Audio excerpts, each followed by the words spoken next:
Look at this studio, filled with glamorous prizes. Fabulous and exciting merchandise, including a 5-piece drum set, a super stereo cassette player,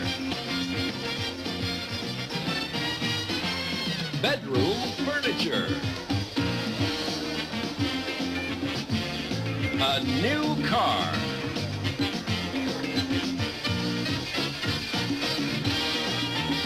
a hot tub,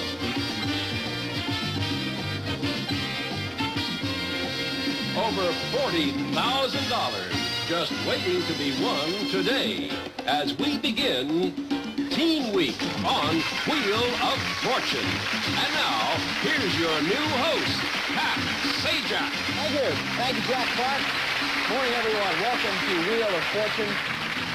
Please do not adjust your sets at home. Chuck Woolery has not shrunk. A lot of people are playing with a vertical hold right now. As Jack mentioned, my name is Pat Sajak, and I've been fortunate enough to wander onto the set of a very successful program, has been for a long time. One of the big reasons for that success, of course, was Chuck Woolery. Most of you know by now, Chuck has decided to leave the show to concentrate on other areas in his career. He's a very talented actor and singer and songwriter. So I want to take a minute, and I know everyone in the studio does, and all his fans around the country, to wish Chuck nothing but the best for future success and happiness. Chuck, this is for you.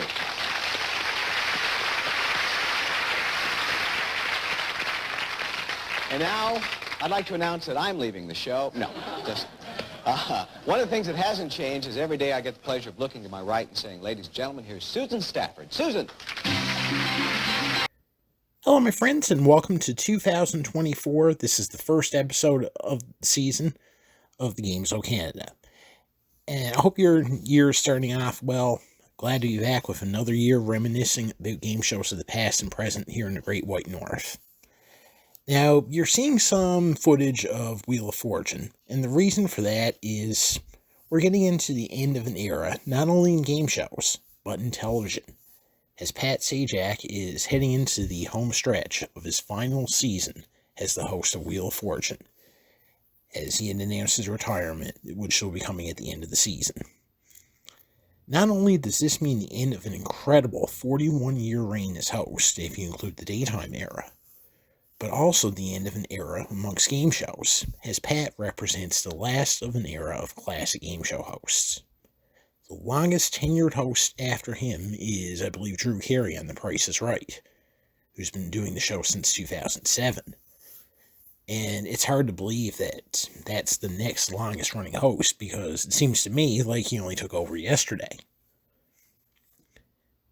So it's the end of an era in television history. And who knows, maybe our grandkids one day will be talking about the new era of hosts with Drew Carey, Steve Harvey, Michael Strahan, and Elizabeth Banks. Hard to say. So in honor of Pat's tenure and his contributions to Wheel of Fortune and television as a whole, we're going to look back at Wheel of Fortune, but not the American version, the one here in Canada. Yes, there was a Canadian version of Wheel of Fortune that ran for a while in Quebec, called La Roue Chanceuse. Énigmatique, même si des mots se cachent, avec un peu de pratique, vous jouerez avec panache. Chic et moelleux canapé Lazy Boy, super téléviseur couleur 29 pouces Toshiba, magnétoscope VHS et autres prix super $6,350. De vraies belles balades en perspective au volant de cette très belle Dodge Colt de $11,000. Une pièce carte postale bientôt chez vous peut-être, grâce à cette verrière de $14,000, courtoisie de Soundplace Canada Limité. Lit et table de chevet Bergeron, $1,040. Matelas et sommier Certa, $1,340. Couverture Solaré. Journal électronique Casio, $6,310. Obélix lui-même n'en croirait pas son ventre. Les $6,000 d'épicerie cadeau du groupe IGA Bonibrix. Les membres de la famille royale étaient en visite chez nous récemment. Rendez-leur l'appareil grâce à Wardair Canada. Voyage pour deux à Londres.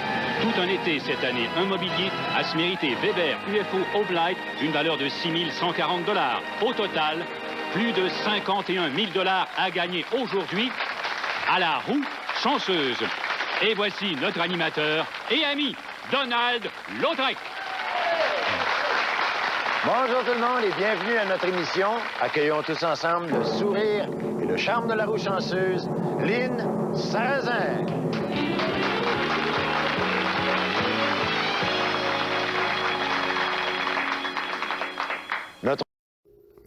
La Roue Chanceuse, or the Lucky Wheel when translated, is the Quebecois adaptation of Wheel of Fortune.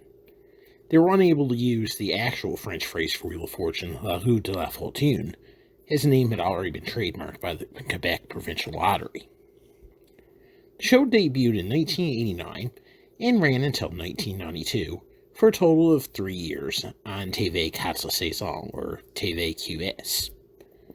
The host of the show was actor and singer Donald Lautrec, who was a very popular singer in the 60s and 70s, but by this point his career was kind of in decline, so clearly he took it just to get the gig. But that didn't stop him from doing a respectable job as a host. He's joined in the Vanna White role by Lynn Salazan, who also does fine in her role. Presentation, very reminiscent of the US Wheel at that time, with some slight differences, mostly cosmetic. The rules are pretty much the same as the US version, and I guess I don't really need to go into too much detail about the specific rules of Wheel of Fortune since we all know them, unless you've been living under a rock for the last 40-50 years. Top dollar value in the first round is $500, $750 in round 2, and $1,000 in round 3 and beyond.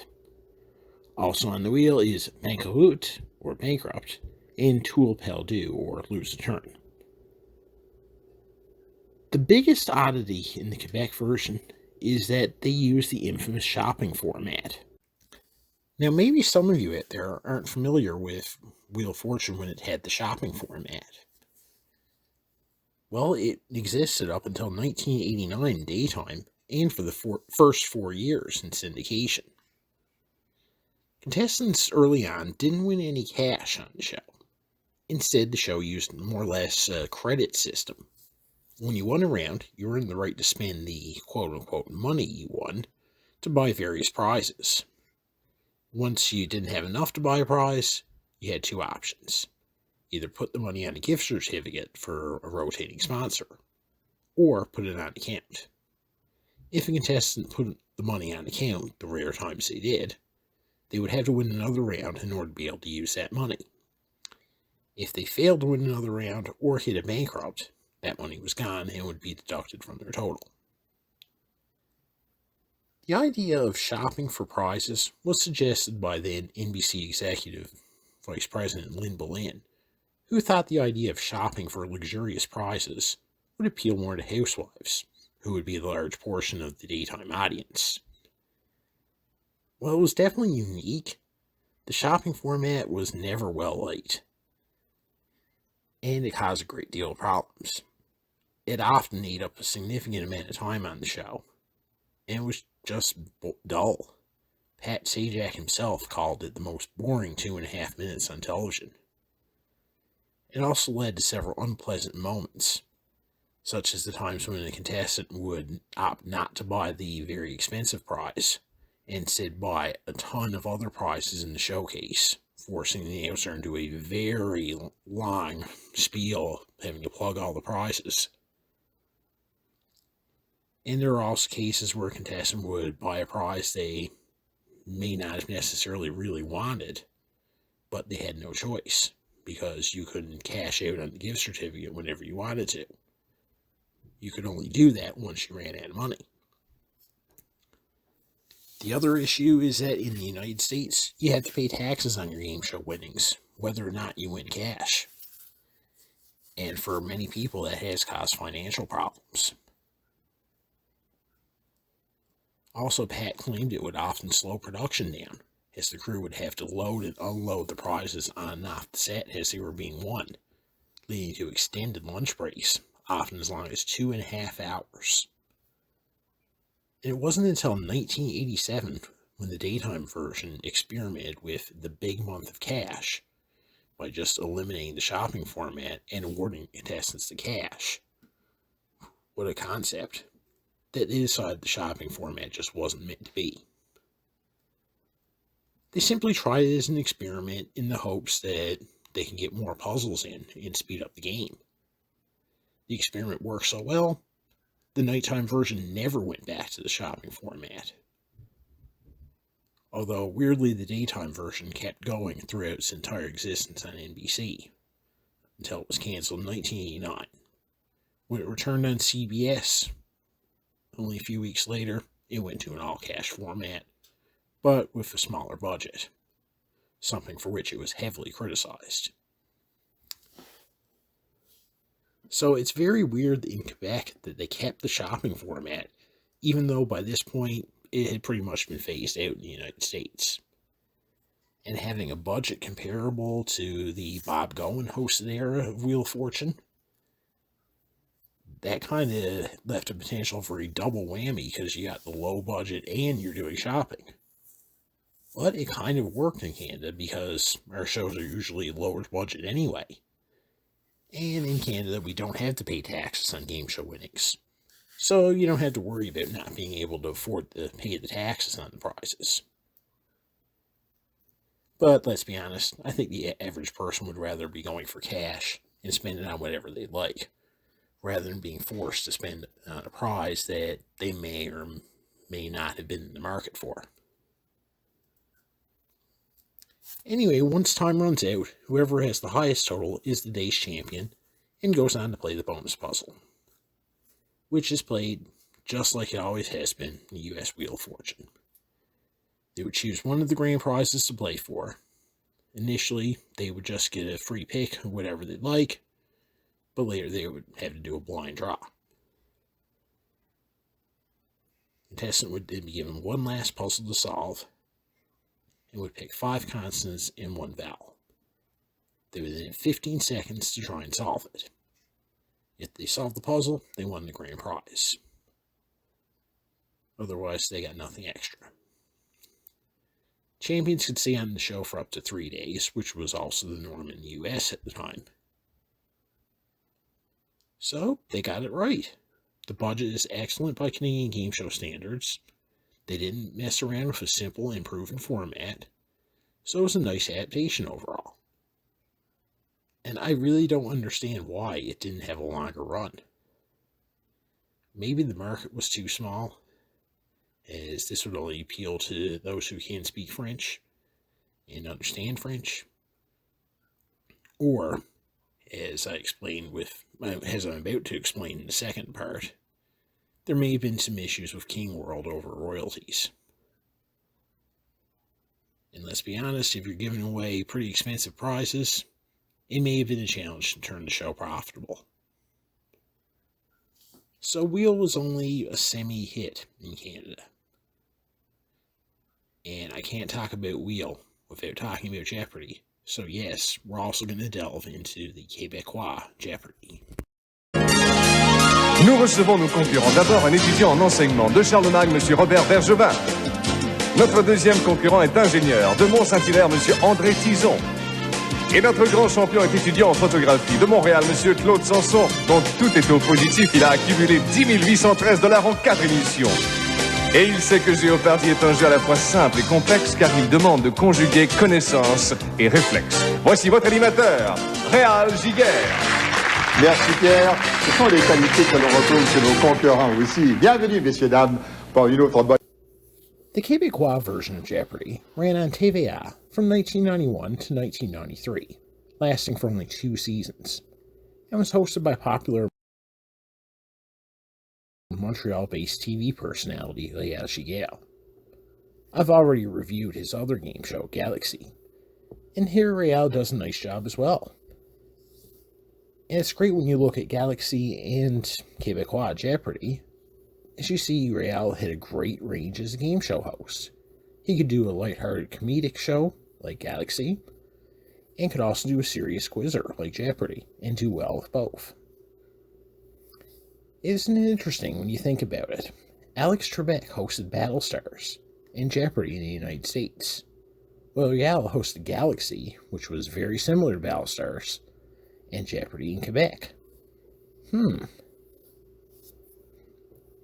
Anyway, again, producers got it right. They didn't tinker with the format because it's tried and true. You don't really need to change much, if anything at all. Rules were kept exactly the same. The only real changes were some cosmetic ones, with a different color scheme and more colorful logo, which I'm kind of meh about. But I will say this version has one of my favorite themes of any foreign version of Jeopardy I've seen. As well as its final Jeopardy theme music is awesome.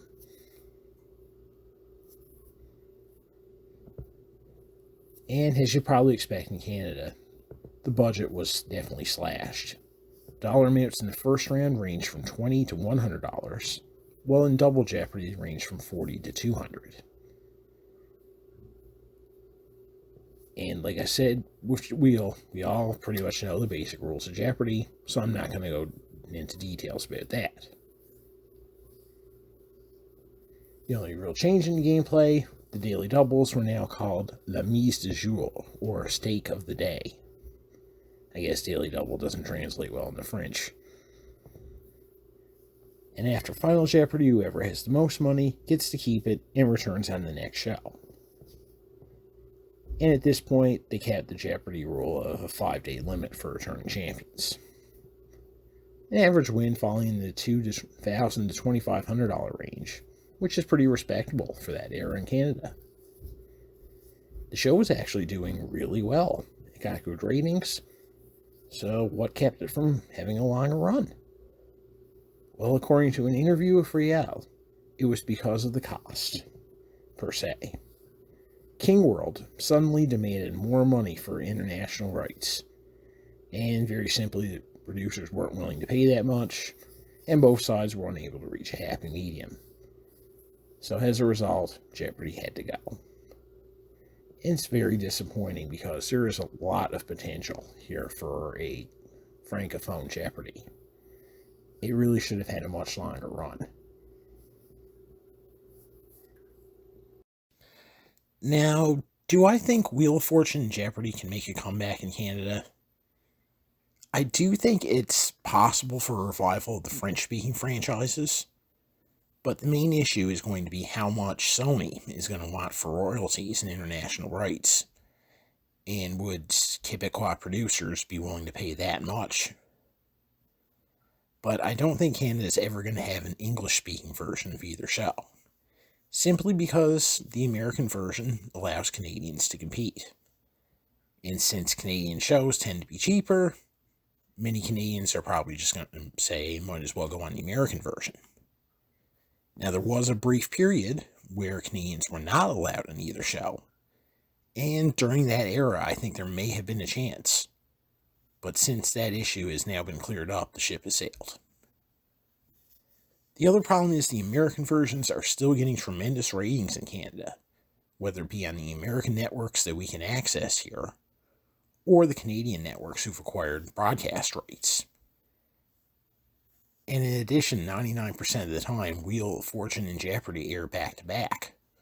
So presumably, if you were going to do a Canadian version, you would also have to put Canadian Wheel and Canadian Jeopardy back-to-back, and back-to-back with the American versions. So that would be a 2-hour block 5 nights a week. That might be a bit of overkill. And that's pretty much the same problem CTV had when they considered launching Who Wants to Be a Millionaire Canadian Edition as a full series. They realized putting it with US Millionaire would be too much.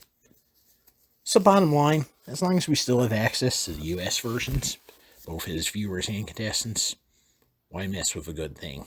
Let's be happy with what we have. So that's going to do it for this edition of the Games O Canada. On behalf of all of us, I'm Marc Power, saying long may your big jib draw.